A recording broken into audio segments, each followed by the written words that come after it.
Hola, mis estimados amigos, aquí estamos con gozo, cantando y alabando en nuestros corazones, como dice la Biblia, y esperando, no vemos el momento por lo menos de estar un ratito con ustedes a través de estos medios que Dios nos ha permitido tener. Quiero agradecer a los hermanos que trabajan acá para que esto se pueda llevar a cabo, muy especialmente al hermano Carlos Guamán, que es el número 1 de los cameraman, las luces. Mire, un día le vamos a mostrar un poco para que usted vea. Yo acá estoy en una oficina, usted me ve acá, todo muy bonito, pero en cuanto da vuelta a las cámaras así, ve cables, luces, personas con auriculares. Pero bueno, todo este esfuerzo es para que usted en casa pueda escuchar la palabra de Dios. Dios es bueno, ¿vio? Dios nos permite esto y mucho más, porque Dios es bueno. Todo esto es un montaje que no se da una idea, pero todo esto lo hace Dios. Y lo hizo antes que comenzáramos a necesitarlo, porque Él sabía que esto iba a acontecer. No sé cuántos pudieron ver el programa del domingo, pero en el domingo yo pedí oración, intercesión. Si usted no estaba, estamos batallando por la directiva que Dios nos dio contra 4 principados. Ya hay cientos de personas orando en distintas partes de Argentina, en distintas partes del mundo, pastores, hermanos, diáconos, ancianos, el ejército de Dios, batallando contra estos 4 principados que están luchando contra el pueblo de todo el mundo. A ver, tenía por acá, no sé bien, tengo tantos papelitos que lo perdí el papelito. A ver, le doy los nombres si usted no estaba. Los ministerios de estos principados son enfermedad, miedo, miseria y esclavitud. Anótelo. Enfermedad, miedo, miseria y esclavitud. Estos han venido para lograr estos acometidos en la humanidad. Pero en el nombre de Jesús, Dios nos ha dado autoridad, nos ha revelado esto para deshacimiento de las obras del diablo. Ore con fe, únase con sus hermanos, con sus familiares, comuníquese, transmítalo. Acá necesitamos todo el ejército de Dios, porque los principados son autoridades espirituales de maldad y necesitamos la ayuda de Dios. Así que confiamos en la oración. No se hable más de estos problemas que están hablando en el mundo, no hable más de la pandemia, trate de no escuchar informaciones que le van a perturbar, ore contra esto y esto se cae. En el nombre del Señor se termina esto. Gloria a su nombre. En estos días estamos hablando sobre un tema que es muy interesante. El título de estas charlas que estamos teniendo es el tiempo en la eternidad. Los que estuvieron mirándonos del domingo, hicimos una pequeña introducción con algunas ilustraciones prácticas para entender un poco más, pero para retomar la charla del domingo, yo quiero decirles que en este momento estamos en el tiempo, porque estamos dentro de un cuerpo. Para las personas que no creen en Dios, los ateos o los agnósticos, para ellos, muerto el perro, se terminó la rabia, se vive esta vida, después se mueren y ya no piensan más en nada. Pero los que conocemos a Dios, los que hemos tenido experiencias y hemos escuchado testimonios de personas que fueron, estuvieron en el cielo y volvieron, los que hemos leído la Biblia, los que hemos tenido experiencia con Dios, con los seres de Dios, los ángeles, sabemos que esto es verdad. Hay vida después del tiempo. Y esto es a lo que vamos. Y lo espiritual comanda lo natural. Usted es un ser espiritual, yo soy un ser espiritual, creado a imagen de Dios, espíritu, y nuestra alma, nuestro espíritu comanda nuestro cuerpo. Fíjese que el cuerpo, cuando el cuerpo deja de, ya que se tiene que ir, la casita se acuesta y no se levanta más, usted que está dentro del cuerpo, la Biblia dice, saldrá del cuerpo y va al lugar que le corresponde, depende con quién ha vivido acá en el tiempo, para ir a la eternidad. Para entrar en el tema, vamos a abrir en Apocalipsis, último libro de la Biblia, capítulo 10, versículos 5 y 6. Repito, usted que tiene Biblia, comparta e invite a alguien a su casa, que venga con barbijo a escuchar el programa. Apocalipsis, capítulo 10, versículos 5 y 6, dice, y el ángel que vi en pie sobre el mar y sobre la tierra, levantó su mano al cielo y juró por el que vive por los siglos de los siglos, que creó el cielo y las cosas que están en él, y la tierra y las cosas que están en ella, y el mar y las cosas que están en él, y escuche ahora, que el tiempo no sería más. Levantó la mano el ángel de Dios al cielo y juró por el que siempre vive, por el Dios eterno, que el tiempo no sería más. Un día, por hablar en tiempo, cuando estemos en el cielo, nos vamos a dar cuenta allí que el tiempo ya no es más. El tiempo es cuando estamos acá. ¿Cómo será vivir sin tiempo? ¿Se lo puede imaginar? Sin reloj, qué bendición. Vivimos contra reloj en este mundo. Sin horas, sin días, sin meses, sin años. No cumplimos más años, qué bendición.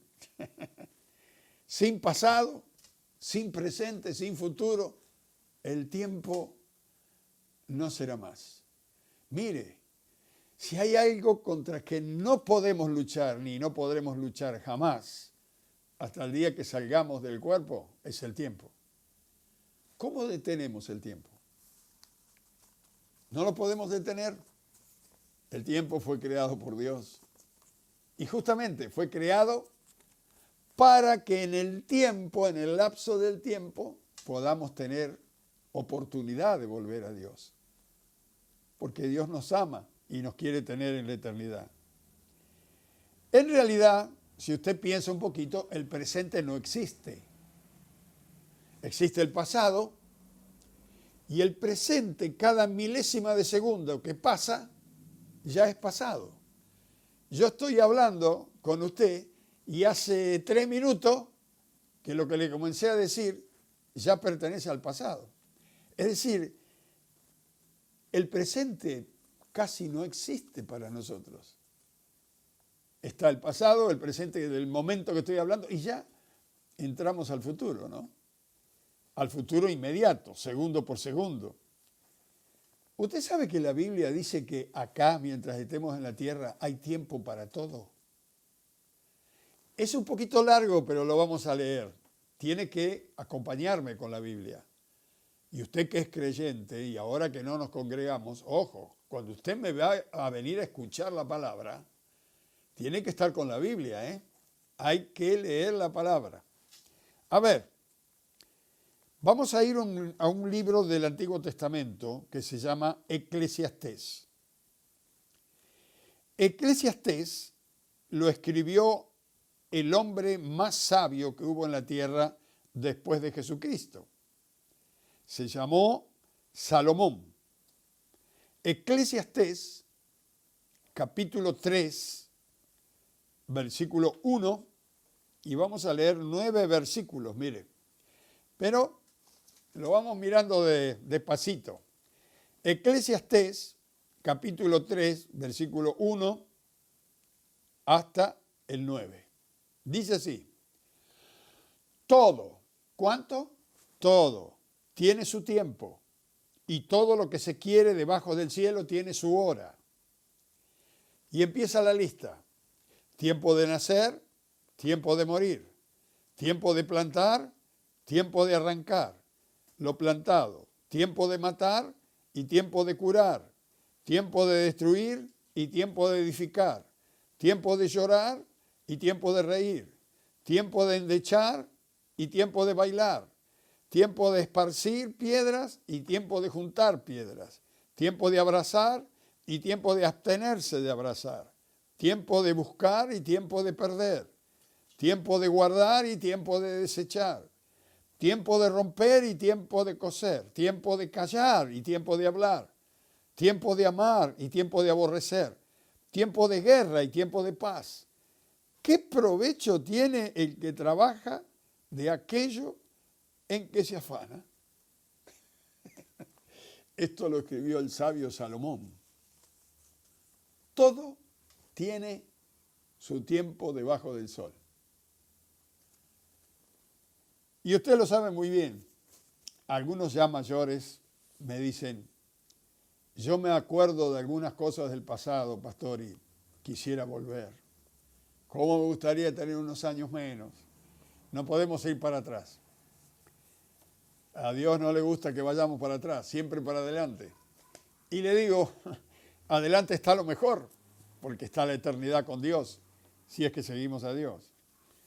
Pero mire, la Biblia dice que la generación que viviera en los últimos días, antes que el Señor se llevara a la iglesia, vería los adelantos de la ciencia, vería los cambios tremendos.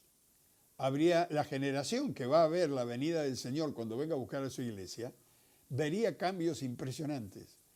Y oh casualidad, que más o menos los que son de mi edad, o tal vez un poquito mayor, han visto o hemos visto los mayores cambios, adelantos en la ciencia y adelantos en otras cosas, las cosas naturales de la vida. Por ejemplo, si usted mira algunas fotos, si tiene más de 60 años y mira algunas fotos de cuando usted era joven, se va a dar cuenta de la moda, cómo se peinaban las mujeres, y las mujeres dicen, ¡ay, qué horrible! Fueron tiempos. Los pantalones de los hombres, anchos, ¿verdad? Las mujeres con vestidos hasta los pies, sombrillitas, capelinas. ¡Ay! Dicen las hermanas, qué lindo tiempo, ¿verdad? Todo pasó. De pronto pasaron los pantalones Oxford, ¿eh? ¿Se acuerdan de eso? Yo era un joven cuando andaban la moda de los Oxford en el pantalón. Después vino el tiempo del bombilla. Ahora ya es un desastre. Ahora vino el tiempo del roto. Es a ver quién tiene el pantalón más roto, la camisa más rota. Tiempos que cambiaron. Todo pasó en el tiempo. Por ejemplo, somos la generación que vimos pasar del caballo al carro con ruedas y con motor. Algunas cosas que yo cuento a veces cuando predico, los más jóvenes dicen, ¿de qué centuria será este hombre? Pero esto le estoy hablando de 60 años para atrás, no mucho. Cuando el lechero venía a casa en un carrito y venía con el caballito y el caballito venía parando casa por casa porque era caballo de reparto, sabía dónde tenía que parar porque el dueño estaba adentro. Y antes que el dueño saliera ya se paraba en la casa que seguía porque repartía la leche. El carro del almacenero.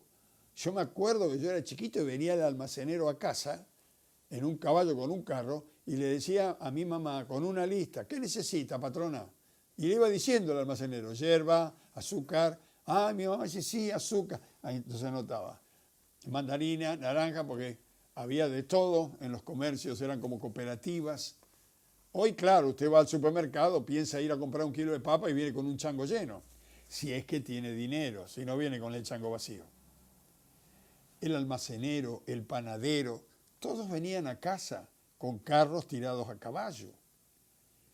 Los que nacieron en capital, no sé cuántos, pero las que ya son más mayores, se deben acordar del tranvía tirado a caballo. Los tranvías eran tirados a caballo. Después, al ver que ya era un obstáculo, el tranvía era muy lento, tirado a caballo, sacaron el trole famoso, que iba enganchado con unos cables y claro, era más rápido por el motor, pero como iba con el cable agarrado no se podía separar de los cables, también era un obstáculo. Con el tiempo tuvieron que sacar al trole también. Los policías en las garitas, ¿se acuerdan? Dirigiendo el tránsito, porque no había semáforo. Los semáforos se usaban en el ferrocarril muchísimos años antes para guiar a los trenes, pero en las calles estaban los policías en una garita guiando el tráfico y pasaban los caballos, los carritos de caballos por todos lados. Pareciera que fuera tan lejano, pero esto no está muy lejano, ¿eh? Y no le digo nada si vamos 80 o 100 años un poquito más para atrás. Los que han estudiado en la escuela se deben acordar en 1816 cuando tuvieron que ir a Tucumán para el Día de la Independencia. La historia dice que tardaron en carretas, en carros con carretas, 25 a 30 días para ir de Buenos Aires a Tucumán. ¿Cómo ha cambiado todo, verdad? Los adelantos, los artículos del hogar, no le digo nada. Por ejemplo, las cocinas de cocinar. Yo nací en la casa paterna mía, cuando yo era chiquito, teníamos una cocina a leña que tenía 3 hornallas, me acuerdo. Y mi mamá le ponía leñas, abajo de la leña había como un recipiente que recogía las cenizas, iban cayendo allí, cuando estaba muy lleno se tiraba, se volvía a poner, porque la leña se iba consumiendo y ese calor de la leña era para cocinar. Además, al costado ahí había un tanque de agua, se mantenía el agua caliente y con esa agua caliente se ponían las bolsas para dormir porque no había calefacción, unas bolsas de goma para calentar los piecitos cuando usted se acostaba a dormir, una celada bajo cero, no había calefacción. Claro, los que han nacido en este tiempo no pueden pensar en esto.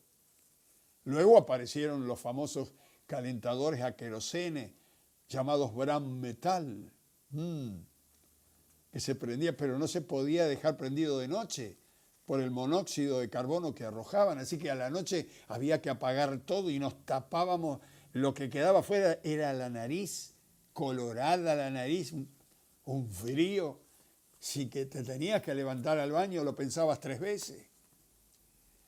Fueron tiempos, cocina a leña, salió la cocina querosén y mi mamá estaba asustada, no quería, decía, no, por favor, estaba acostumbrada a la cocina a leña. La cocina querosén había que darle bomba, darle presión, un tanque con querosén con un relojito, un gasificador, con un recipiente donde le ponían alcohol de quemar y se prendía para calentar el gasificador y luego se le daba bomba a eso hasta que el gasificador se calentaba y con la presión del aire venía el querosén y prendía el fuego. ¿Cómo fue cambiando todo? La primera heladera que tuvimos en casa era un pozo calzado. Compraba a mi papá hielo, las barras de hielo que venía un hombre repartiéndose las barras, se hacían por pedido, las envolvían en una bolsa de arpillera, las ponían dentro de ese pozo calzado y ahí se ponían las cosas para guardar. Era la heladera bajo tierra. Y antes que apareciera esto, algunos van a decir, ¿cómo puede ser? Las llamadas fiambreras, que eran como jaulas para canarios, 3, 4 veces más grandes, con unas telas mosquiteras, una puertita que cerraba y adentro unos ganchos donde se colgaba la carne, se ponían los fiambres y estaban ahí porque hacía tanto frío, además no había heladera. Cuando llegaba el momento de comer, se sacaba la carne de ahí, había que calentarla porque estaba fría. Y usted dice, pero estaba ahí a la intemperie, no se ponía feo. ¿Qué se va a poner feo? Si hace cuenta que estaba en la heladera, hacía un frío que no le cuento. Y bueno, en verano se usaba el pozo, famoso, con la barra de hielo. Sin embargo, el hombre vivía igual y era feliz como lo es ahora. Claro, después vino la cocina a gas. La propaganda era, señora, pele las papas antes y después prenda la cocina. ¿Por qué? Porque antes empezaba a prender la cocina y hasta que prendía iba pelando las papas. Ahora había que pelar las papas antes porque en la cocina arrancaba al toque.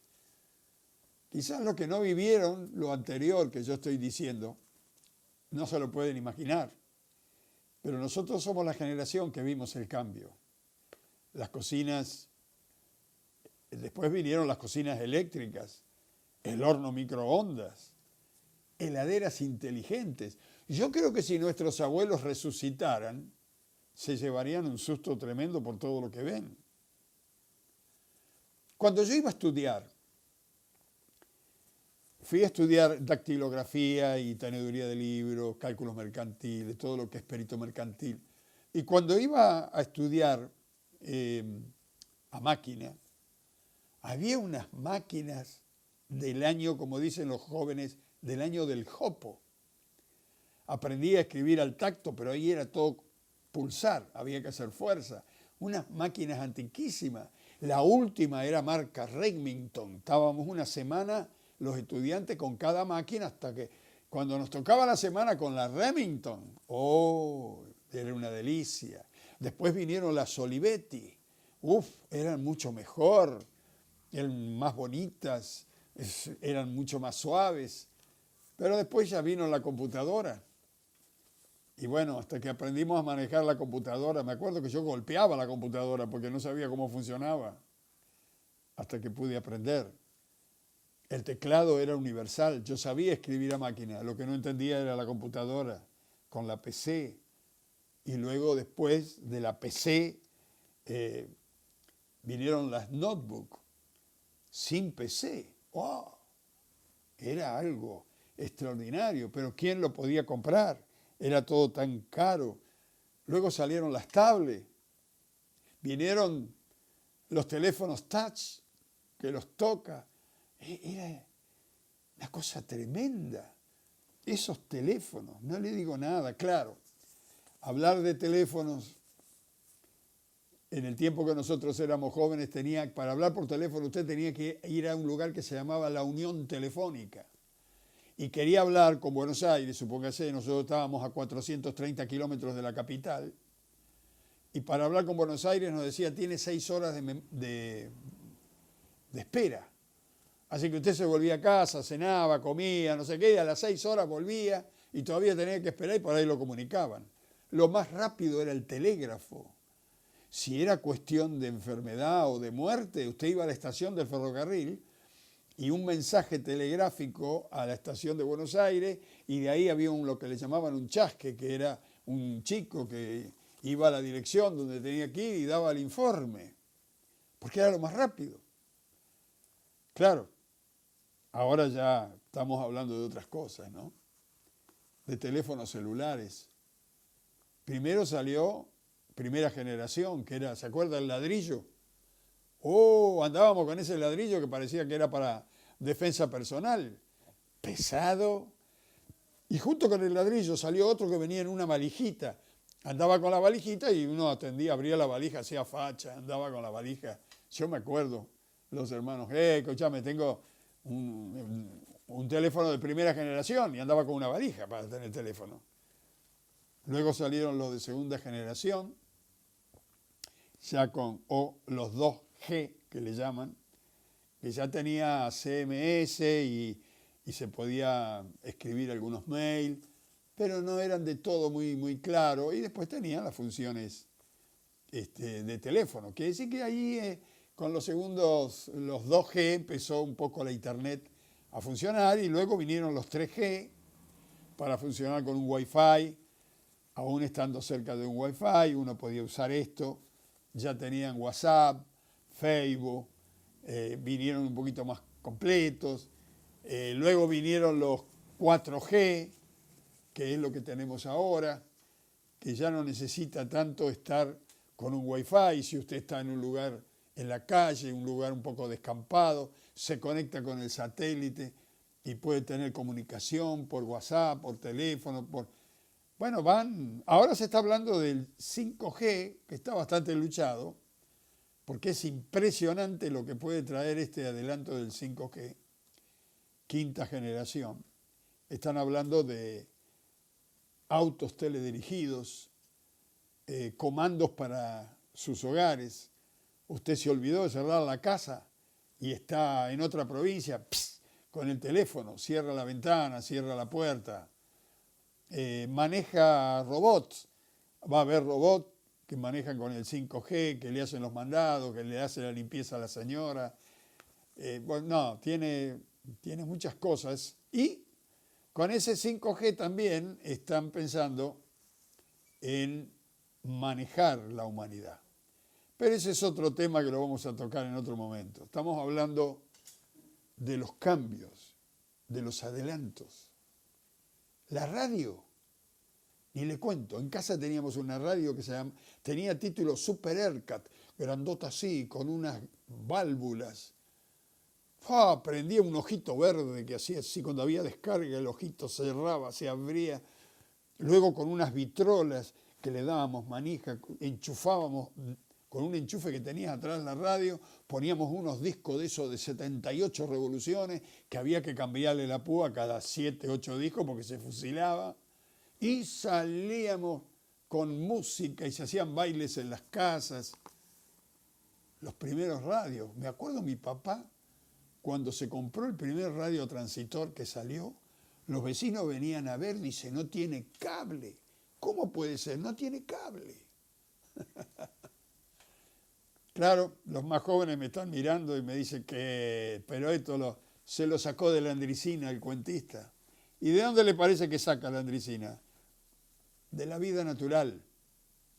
Esto habla de que hay cambios. Hemos ido en el tiempo cambiando cosas. La ciencia ha ido avanzando y no entro en la tecnología mayor. Eso ya queda para otra persona. Pero lo que no debemos olvidar es que somos regidos por tiempo. Y que Dios, dice la Biblia, puso límite a la habitación nuestra y a la estancia nuestra acá, en esta tierra. Porque todo lo que pisa esta tierra tiene principio y fin. Todo lo que Dios ha creado a nivel natural tiene principio y tiene fin. Ahora, lo espiritual comanda lo natural. Y usted es un ser espiritual. Yo soy un ser espiritual. Somos personas espirituales que por la voluntad de Dios estamos dentro de un cuerpo temporal. Y mientras caminamos por acá, estamos regidos por el tiempo, estando dentro del cuerpo. Pero al salir del cuerpo, entraremos en la eternidad sin fin. Y volveremos al lugar de donde hemos salido. Hemos venido de la eternidad. Fuimos creados por el Eterno. Es decir, en algún momento de nuestra vida volveremos a casa. Este no es nuestro hogar. Y aún aquellos que han negado a Dios, cuando salgan del cuerpo, también saldrán y no dejarán de existir. El problema es dónde van a pasar la eternidad. No están preocupados por esto. Pero en el libro de Colosenses, mire, lo vamos a mirar. Por las dudas que hay alguna persona nuevita que está mirando, para que sepa que todo ha sido creado y fue creado para Dios. En el libro de Colosenses, capítulo 1, versículo 16, escuche bien lo que dice acá. Capítulo 1 de Colosenses, versículo 16. Porque en Él, acentuado, en el Señor Jesús, fueron creadas todas las cosas, las que hay en los cielos y las que hay en la tierra, visibles e invisibles, sean tronos, sean dominios, sean principados, sean potestades, todo fue creado por medio de Él y para Él. Él creó todas las cosas. Lo que hace el hombre aquí en la tierra es transformar, tomar de la materia prima de las cosas que Dios creó y transformar cosas. El hombre no es creador, sino que todo es transformado. Pero tiene la capacidad de imaginar y su mente tiene capacidad creativa, porque somos hechos a imagen de Dios. Con la diferencia que Dios hace todas las cosas de la nada. Y el hombre necesita, cuando digo hombre también hablo de la mujer, el hombre y la mujer necesita de la materia prima de Dios. Necesita de lo que Dios ya creó. No podemos hacer algo si no tenemos la materia prima. Como dijo el sabio, nada se crea en esta vida, todo se transforma. En el libro de Apocalipsis, último libro de la Biblia, capítulo 22, versículo 13, dice, el mismo Jesús dice, yo soy el alfa y el omega, el principio y el fin, el primero y el último. Como diciendo, en la eternidad fui creando todas las cosas con mi Padre y el Espíritu Santo. Yo soy el primero de la creación. Antes que el mundo fuese, Él es. Él es el creador. Y yo estaré al final de los tiempos. Interesante.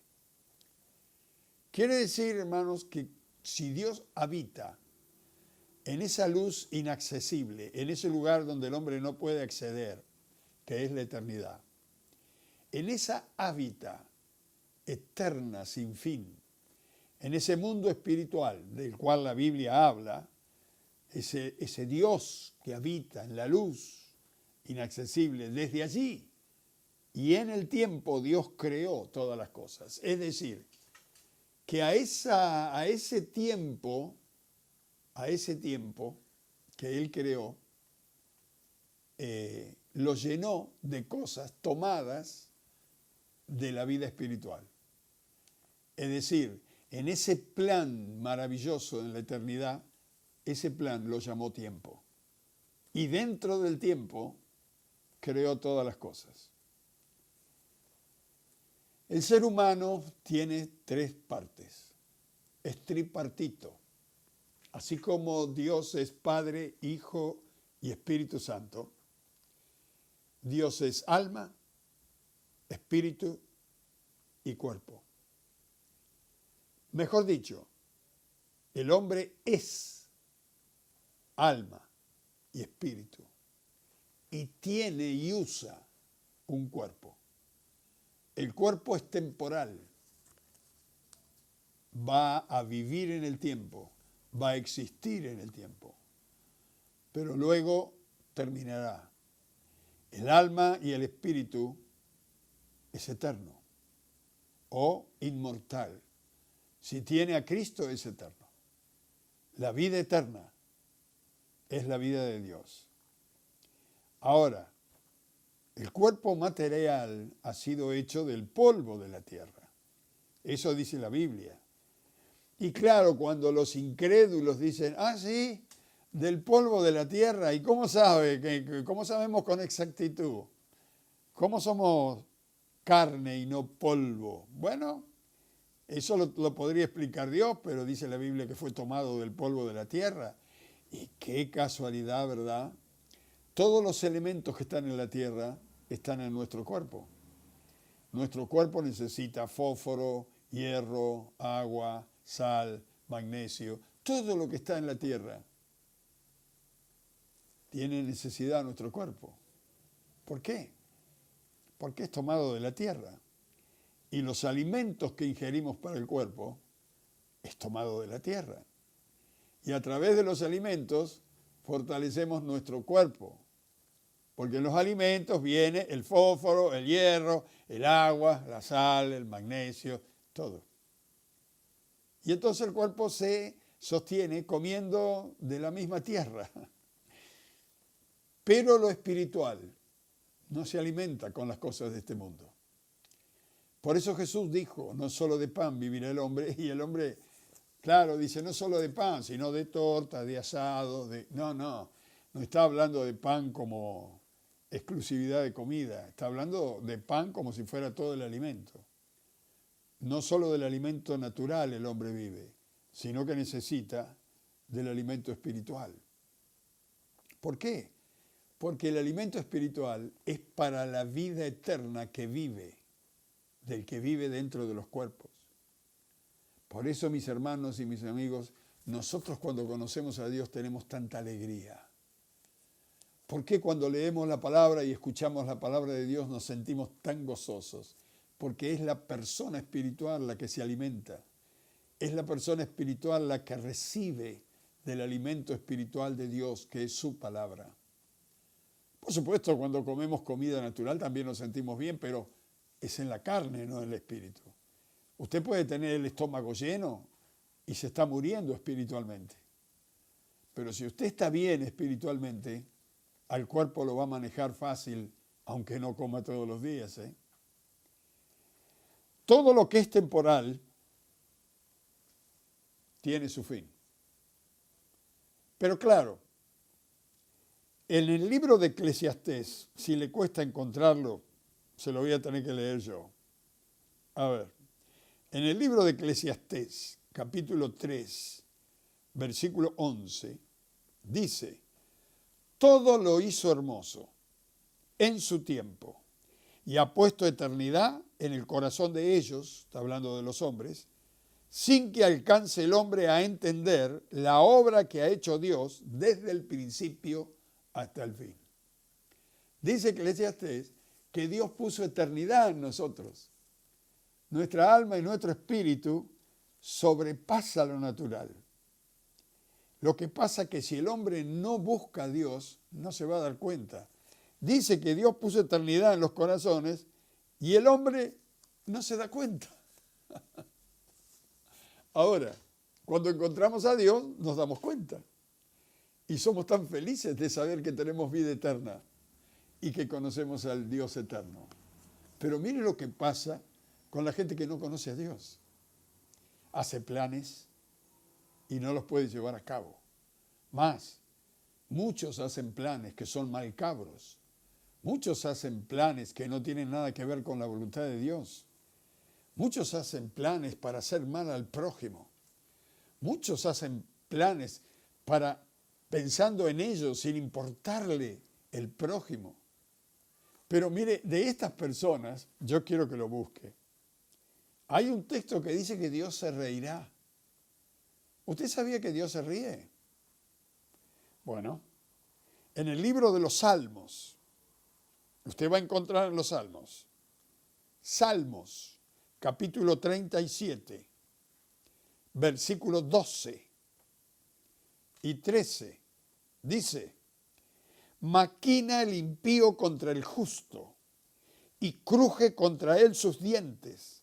Y el versículo siguiente dice, el Señor se reirá de él, porque ve que viene su día. Dice que Dios se ríe del malo, del que está pensando en maldades. Dios se ríe porque ve que viene su día. Viene el día que deja el cuerpo y todos sus planes macabros quedan en su cuerpo y él va a tener que ir al tribunal de Dios a rendir cuenta. Y Dios se está riendo porque cree el malo que va a lograr sus propósitos. El día que deje lo temporal, dice, ve que viene su día y Dios se ríe. Qué bueno, ¿eh? ¿Sabemos dónde pasaremos la eternidad? Buena pregunta. ¿Y con quién la pasaremos? Porque mire, el profeta Daniel, en el capítulo 12, versículo 2, aún los que murieron, dice, el alma, el espíritu va a volver al cuerpo y van a resucitar. Dice, todos resucitarán, Daniel 12:2, unos para vida eterna y otros para vergüenza y confusión. Esto lo corrobora Juan. San Juan, capítulo 5, versículo 28 y 29. San Juan, capítulo 5, versículo 28 y 29 dice, unos para resurrección de vida, van a resucitar, y otros para resurrección de condenación. Es decir, el hombre tiene eternidad dentro de su cuerpo, en el alma, en el espíritu, y no se da cuenta hasta el día que sale. El día que sale del cuerpo y vienen los ángeles a buscarlo, lo van a llevar al lugar que le corresponde. Y yo le digo que va a ser muy triste si en lugar de los ángeles lo vienen a buscar los demonios. Porque los demonios, si lo vienen a buscar, es que tienen derecho legal. La persona tiene libre albedrío. En este tiempo tenemos libre albedrío de elegir a quién le vamos a creer, si a Dios, a los demonios o a los hombres. El que cree al demonio es de él, el que cree en las mentiras de los hombres es lo mismo. Pero el que cree en Dios, los ángeles de Dios lo vendrán a buscar y lo llevarán al seno de Abraham. ¿Cómo sabrá Dios? O la pregunta es, ¿sabrá Dios? ¿Podrá entre tanta gente Dios saber cómo ha sido mi vida en este mundo? Bueno, el domingo vimos que Dios tiene contado hasta los cabellos nuestros. Y que cuando cae un pajarito al suelo, Él sabe que murió. Si Él sabe cuando un pajarito murió, ¿cómo no va a saber qué es lo que está haciendo usted y dónde está? Él lo sabe todo. Y escuche, no necesita 5G, no necesita un microchip, no necesita una computadora. Él lo ve todo desde la eternidad. Por eso es mejor estar bien con Dios y caminar con Dios. El tiempo existe y está metido dentro de la eternidad. Cuando uno sale del tiempo, sale para ir a la eternidad. Dios lo viene a buscar y lo lleva, si ha conocido a Dios, si ha recibido a Cristo, los ángeles lo van a venir a buscar y lo van a llevar al paraíso. Allí donde están todos los santos en luz y los ángeles en luz. Allí donde están los querubines, los serafines, los ángeles, los príncipes de Dios. Pero sobre todo, mis hermanos, por lo menos yo cuando llegue allí, yo quiero verlo a Él. Pueden venir los mejores ángeles y los más hermosos arcángeles, pero yo voy a querer verlo a Él. El que siempre me conoció como era, el que pudo ver mi rostro. Yo quiero ver del rostro del que quiso mi alma redimir. Quiero ver sus ojos, quiero ver sus manos. Aquel que no escatimó un segundo para ir a la cruz y morir por mí. Los ángeles pueden ser muy hermosos, pero la Biblia dice que Él es el más hermoso de los hijos de los hombres. Hermoso en su carácter, hermoso en sus sentimientos, hermoso en su personalidad. Si usted no conoce a este maravilloso Cristo, yo quiero llevarle a Él. Conózcale y su vida va a cambiar. Repita conmigo esta oración. Padre, en el nombre de Jesús, quiero recibir a Cristo como mi Salvador personal. He caminado solo mucho tiempo, he caminado sola. He decidido mi propio camino por mucho tiempo, sin conocer tu voluntad. Pero hoy quiero conocerte a ti. Quiero que Cristo sea mi Salvador y el dueño de mi vida. Y quiero conocer tu palabra. Recíbeme en tu reino, Señor. Recíbeme. Te lo pido en el nombre de Jesús. Amén y amén. Si usted me está escuchando, no se quede con esto. Apártese, entre en una habitación, siga buscando a Dios. Dice la Biblia, cierra detrás tu puerta y Dios que ve en lo secreto te va a recompensar en público. Y a usted, pueblo de Dios, hijo, hija de Dios, gócese conmigo. Vienen días de victoria, vienen días de triunfo. Y aunque usted no lo parezca y no lo esté viendo hoy, viene el día de la victoria del Señor. Viene el día que veremos su gloria. En el nombre de Jesús, siga orando, siga tomando autoridad contra estas fuerzas del mal y vamos a declarar la victoria y vamos a ver su victoria. Padre, bendice a tu pueblo en estos días. Levanta a tus hijas y a tus hijos con alegría, con gozo, con una palabra de mensaje de fe y de esperanza. Bendice al vecino de mi hermano y de mi hermana. Bendice a los amigos, a los familiares, a los desconocidos, a los patrones. Señor, que este evangelio corra en estos días a través de tus hijos y ellos puedan estar cada día delante de tu trono recibiendo la fuerza del cielo. Los pongo en tus manos, Señor, en el nombre de Jesús. Amén y amén.